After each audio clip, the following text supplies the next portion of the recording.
Sky கல்வி viewers அனைவருக்கும் வணக்கம். நான் உங்க சங்கர். இந்த பைத்தான் சீரியஸ்ல இன்னைக்கு என்ன வீடியோ பார்க்க போறோம் அப்படின்னா எல்சிஃப் லேடர் அப்படின்ற டாபிக் பத்தி தான் பார்க்க போறோம். ஸோ இந்த கான்செப்டும் மற்ற அனைத்து லாங்குவேஜ்லையும் நம்ம ஏற்கனவே படிச்சிருப்போம், நல்லா தெளிவாகவே புரிஞ்சிருக்கோம். ஸோ பைத்தானில் என்ன டிஃப்ரென்ஸ் அப்படிங்கிறதையும் பார்த்து அப்படியே ஒரு ப்ரோக்ராம் போட்டு பார்த்தோம் அப்படின்னா நம்ம பைத்தானில் ஈஸியாக ஒர்க் பண்ண நல்லாயிருக்கும் அப்படின்னு நான் நினைக்கிறேன். ஸோ சிண்டெக்ஸை பார்க்கலாம். கான்செப்ட் எல்லாம் C++, ஜாவா, .NET இதில் நீங்கள் ஒர்க் பண்ணாலும் அதே சேம் கான்செப்ட் தான், அதே சேம் சிண்டெக்ஸ் தான். ஸோ அந்த லாங்குவேஜுக்கும் பைத்தானுக்கும் என்ன டிஃப்ரென்ஸுங்கிறத மட்டும் நான் இங்கே ஷார்ட்டாக சொல்லிடுறேன். இஃப் கண்டிஷன்ஸ் கோலன் வைக்கணும், இது இஃப் ஸ்டேட்மெண்ட்லேருந்தே நம்ம சொல்லிட்டு வரோம். கார்லி பிரேசஸ் இங்கே கிடையாது. அப்புறம் இன்னொன்று என்ன அப்படின்னு வந்து பார்த்தோம் அப்படின்னா எல்ஸ் இஃப் அப்படின்னு நம்ம மற்ற இதெல்லாம் யூஸ் பண்ணுவோம். இங்கே எல் இஃப் மட்டும் யூஸ் பண்ணீங்க அப்படின்னா போதும். அதுமாதிரி எல் இஃப் எத்தனை வேணாலும் யூஸ் பண்ணிக்கலாம், அதுக்கு நீங்கள் கண்டிஷன்ஸை கொடுத்துக்கலாம். நான் இங்கே வந்து எல் இஃப் மட்டும் கொடுத்துருக்கேன், கண்டிஷன்ஸுங்கிற வார்த்தை கொடுக்க மறந்துட்டேன். ஸோ நீங்கள் கண்டிஷன்ஸ் சென்டெக்ஸில் போட்டுக்கோங்க. கண்டிஷன்ஸ் போட்டுக்கிட்டு அதுக்கப்புறம் கோலன் கொடுங்க. லாஸ்ட் ஒன் எல்ஸ் நீங்கள் கொடுத்துக்கிட்டு கோலன் கொடுத்துக்கலாம். ஃபிலோ சார்ட்டி பார்த்துடலாம். அப்படியே ஸ்டார்ட்டு கண்டிஷன் ட்ரூ அப்படின்னா இந்த ஸ்டேட்மெண்ட் பிரிண்ட் ஆகும். அடுத்து அதுமாரி ஒன் மோர் கண்டிஷன்ஸ் நிறையா கொடுத்துருக்கோம். எந்த ஸ்டேட்மெண்ட் ட்ரூ ஆகும் அது பிரிண்ட் ஆகிட்டு ஸ்டாப் ஆகிடும். எந்த கண்டிஷனும் ட்ரூ இல்லை அப்படின்னா கடைசியாக எல்ஸ் வந்து ஃபால்ஸ் ஆகும். இது சேம் கண்டிஷன்ஸ். அப்படியே போய் ஒரு பைத்தானில் ஒரு ப்ரோக்ராமே போட்டு பார்த்துடலாம் அப்படின்னு நான் நினைக்கிறேன். பைத்தான் நான் ஏற்கனவே ஓப்பன் பண்ணி வச்சிருக்கேன். இப்போ இங்கே வந்து என்ன கான்செப்ட் யூஸ் பண்ண போகிறோம் அப்படின்னா ஒரு சிம்பிள் கான்செப்ட் கிரேடு சிஸ்டம் போடுறது.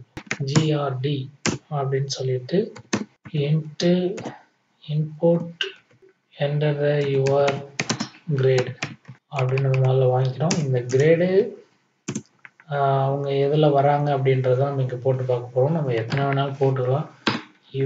இப்போ GRD கிரேடு வந்து 95க்கு மேலே இருந்தாங்க அப்படின்னா அவங்கள நம்ம என்ன பண்ணலாம் அப்படின்னா பிரிண்டில் யூஆர் இன் சூப்பர் கிளாஸ். நெக்ஸ்ட் என்ன பண்ணுறோம் அப்படின்னா எல்இஃப். இந்த இடத்துல ரொம்ப கவனமாக பார்க்கணும்.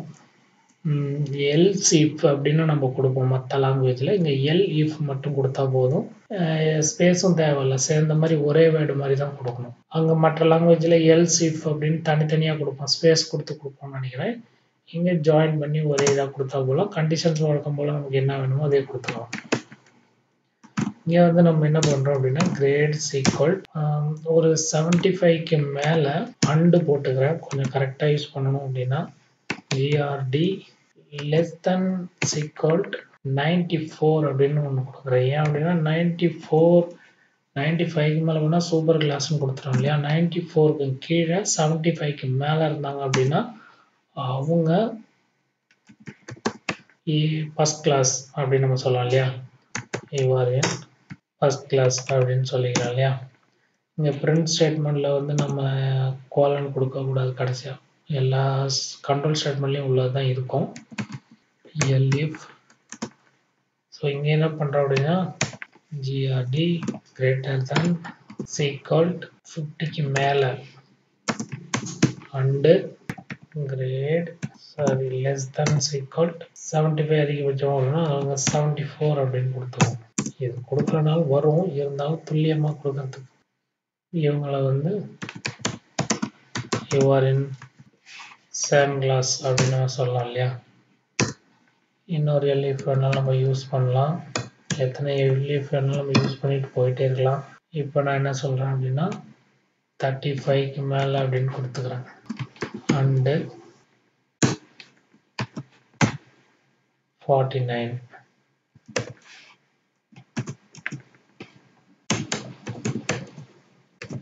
print you are in third class இப்படி கொடுத்துக்கலாம் இல்லையா.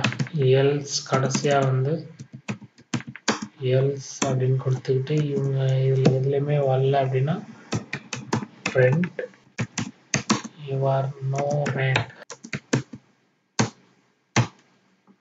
இப்படி கொடுத்துக்கலாம் இல்லையா. ஸோ ப்ரோக்ராம் முடிஞ்சிடுச்சு.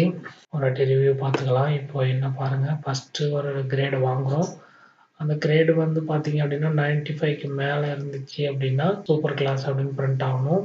95க்கு கீழே இருந்துச்சு அப்படின்னா 75க்கு மேலே 94க்கும் கம்மியாக இருந்துச்சு அப்படின்னா ஃபர்ஸ்ட் கிளாஸு, 50க்கு மேலே 74க்கு கீழே இருந்துச்சு அப்படின்னா செகண்ட் கிளாஸு, 35க்கு மேலே 49க்குள்ளே இருந்துச்சு அப்படின்னா தேர்ட் கிளாஸ்.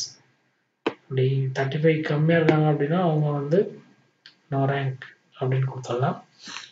ஸோ இப்போ நம்ம ரன் பண்ணி பார்க்கலாம். ஏதோ எரர் வந்திருக்கு. என்ன எரர் அப்படின்னு செக் பண்ணலாம். ஓகே, இங்கே நம்ம ஜிஆர்டின்னு 2 வாட்டி கொடுத்துருக்கோம். தான் அதை மாற்றிட்டு மறுபடியும் ரன் பண்ணலாம். இப்போ அது என்டர் யுவர் கிரேட் அப்படின்னு கேட்குது இல்லையா? அவுட்புட் ஸ்க்ரீனை நான் பெருசாக வச்சுக்கிறேன். இப்போது 99 அப்படின்னு கொடுக்குறேன். யூஆர் இன் சூப்பர் கிளாஸ் அப்படின்னு வருது இல்லையா? மறுபடியும் ரன் பண்ணுறோம். 50 அப்படின்னு கொடுக்குறோம். ஒன்றும் மிஸ்டேக் இல்லை, டைப்பிங் மிஸ்டேக், ஸ்பெல்லிங் மிஸ்டேக் தான், வேறு ஒன்றும் இல்லை. ஜிஆர்டி போட்டு ஜிஆர்ஏன்னு போட்டுருக்கோம், வேறு ஒன்றும் இல்லை. 50 அப்படின்னு கொடுக்குறோம். You are in second class. மறுபடியும் ரன் பண்ணுறோம்.